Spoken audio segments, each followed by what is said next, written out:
Chelsea taking on Liverpool. Liverpool, despite still being top of the table, back-to-back losses. Meanwhile, Chelsea in league play, they're winless in 3. They did pick up a 1-0 win over Benfica Tuesday in a sloppy match in Champions League. So we are talking all about this one because this is a big game. When we think about Chelsea and Liverpool, it's been sloppy the last couple of weeks. Aaron, how much of a factor is that going to be in this matchup? Yeah, both of these teams, Chelsea and Liverpool, look disjointed, discombobulated. They look like they're not really on the same page with each other, with the manager. They're in a difficult period, and this match is massive for both of them. Who needs the points more? I wrestled over this. I stayed up late last night. I tossed and turned. I was like, who really needs the points more? I was like, is it Liverpool? But they're sitting top of the table. Yes, they've had a couple bad results. They're still top of the table. They'll be fine. If Chelsea loses this one, Enzo Maresca probably gets sacked. They probably sell 4 or 5 players. They probably buy 6 players. Everything kind of changes around. I think, for me, Chelsea needs the points more. For Chelsea, we've been hovering around the panic button for a while. It was like, what happens with Champions League? Oh, they win. We're like right there.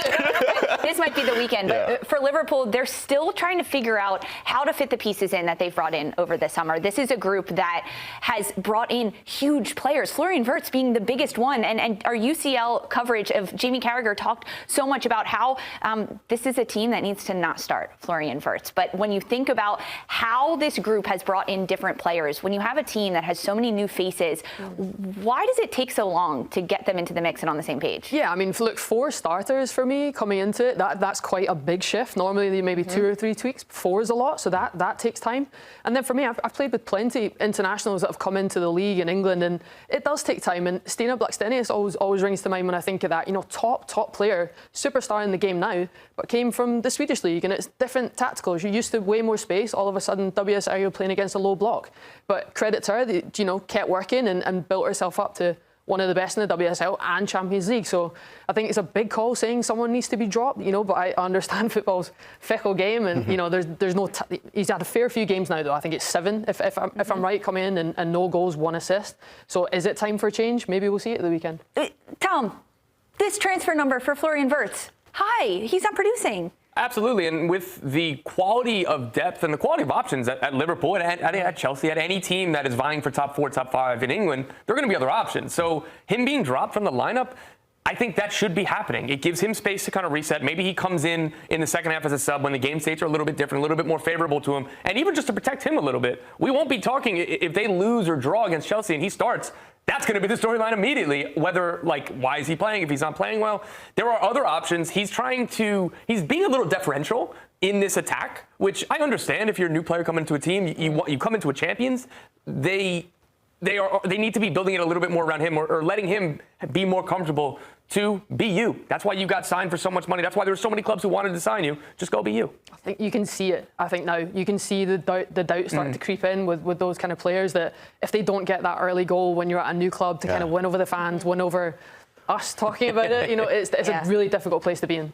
Yeah, it's tough as well because Florian Wirtz has displaced and changed the system for Liverpool. Liverpool played a 4-3-3. Gravenberch sitting right in front of that back 4, and they look way more open because they've changed the system to more of a 4-2-3-1, where Gravenberch gets forward more, but there's not really that cover in front of the back 4. Florian Wirtz hasn't fully settled into it. And then you've got a Dominic Szoboszlai who's been displaced. There's that EA ratings video where they drop the EAFC ratings. Szoboszlai sitting behind Wirtz when he gets his 89, Szoboszlai on the 83. You can kind of see a little bit of, you sure you deserve that one, bro? The shade being thrown. Yeah. Well, we're all talking about Florian Wirtz and this storyline, but you guys each picked your own. So, Tom, what is your biggest storyline heading into this Chelsea-Liverpool match? We're all talking about Florian Wirtz and a big money signing not quite hitting the ground yet. For me, this has more to do with Alexander Isak. Will Alexander Isak arrive? This is a huge match against Chelsea. There's so much history between these two teams. He comes off of not training with Newcastle as he was fighting to get this move to Liverpool. He gets it. He's getting back to fitness. He's getting back to form while learning new teammates, while coming into a team that's a little bit disjointed. And this is a spot for Isak to remind, hey, this is why I'm the British transfer record. This is why you spent so much time trying to get me from Newcastle. This is why even in a team that had Ugo Ekitike started strong, like the one signing who hit the ground running. Well, guess what? We wanted Alexander Isak because you are world class. You are the difference in a couple different trophies. And against Chelsea, what a spot this would be. creating a chance, an assist, and a goal. What is going to be enough for you for Isak? Goal. I like his build-up play. I like his link-up play. I like that he can give an assist, but we spent a lot of money. You spent a lot of money on that player. This dude is in here to score goals, and this is a big game for him to do that. I'm not worried about Alexander Isak. He spent all offseason being isolated, trying to figure out if he was gonna leave, he was gonna stay. He had no preseason with this Liverpool. You see, he's gassed after like 10 minutes. He makes 2 runs. He's like, when he gets to full fitness, he'll be completely fine. I don't have worries about Isak. I have worries as an Arsenal supporter for Isak, but I don't have worries about him as a player. Clarifying it. yeah. Sorry, last one. Yeah. You got it. Okay, so then what's your storyline if you're not worried about this? My storyline is Liverpool's rest defense against Chelsea's counter. This Liverpool, I just talked about it a little bit. They have changed their system. They no longer play with a straight 4-3-3, 3 in midfield with 1 sitting right in front of the back 4. Gravenberch did an incredible job last year cleaning up attacks, recycling the play, and now the system has been shifted. He's sitting beside McAllister. He's got freedom to go forward, but there isn't really that protection in front of the back 4. And Liverpool are so attacking that both of their fullbacks fly up, and it leaves their center backs very, very isolated. Konate and Van Dijk, they have to cover wide spaces. They have to cover in front of them. And when they are in possession, that's when they're most vulnerable, when they are in rest defense, because they don't keep a lot of players back, and they're so positive. Chelsea's front 3 can get at them. That will be the key for them. João Pedro, whoever it's going to be, if it's Gittins, if it's Garnacho, if it's Estêvão, and then Neto probably on the other side, they have the pace, the technique, and the ability to get in behind. That will be the key for them. For Liverpool, you're worried about their rest defense when they have possession. It's because they don't really have a lot of structure defensively when they have the ball. You're worried about the rest defense because it doesn't really. There isn't really rest. It's not really there. Yeah. Jen, what are you looking at in this matchup? Yeah, I mean, we've talked a lot about Liverpool's forwards and Isak, whether he'll show up at the weekend. If they do, Chelsea's backline have a problem for me. I think they've got big injuries. Tosin, Wesley Fofana, also Chalobah. He's suspended going into this weekend, and he's been one of Chelsea's one of best players this season. So for me, as a former defender, one of the biggest things when you're coming up against best strikers is consistency, structure, shape, cohesion. If you're looking at a backline that's going to be changed a lot, could be a big issue for a Liverpool side that have got something to prove. Off the back of 2 ties, you're going to have forwards that are going to come after it. This team conceded a lot of goals already.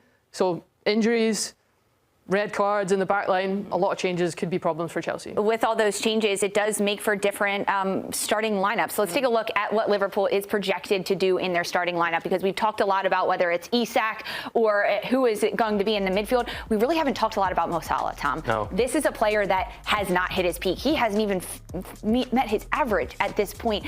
What do we need to see out of him in this match? Hopefully some more familiarity. So again, like Aaron was saying, it has been more shifted to a box midfield with Wirtz to try to get the best out of a lot of these players. And that puts Salah in. Does he have to provide the width? He doesn't get to play quite like an inside forward. The wingers aren't giving verticality and giving more room for that midfield. And so it's been a little bit awkward for Salah. I think that we're going to see a 4-3-3 with Gravenberch holding. McAllister will be more of an 8. Like Szoboszlai will be more of a 10, but he'll play like an 8. So this puts Gakpo into that channel. Salah, as he is world class at being in that channel.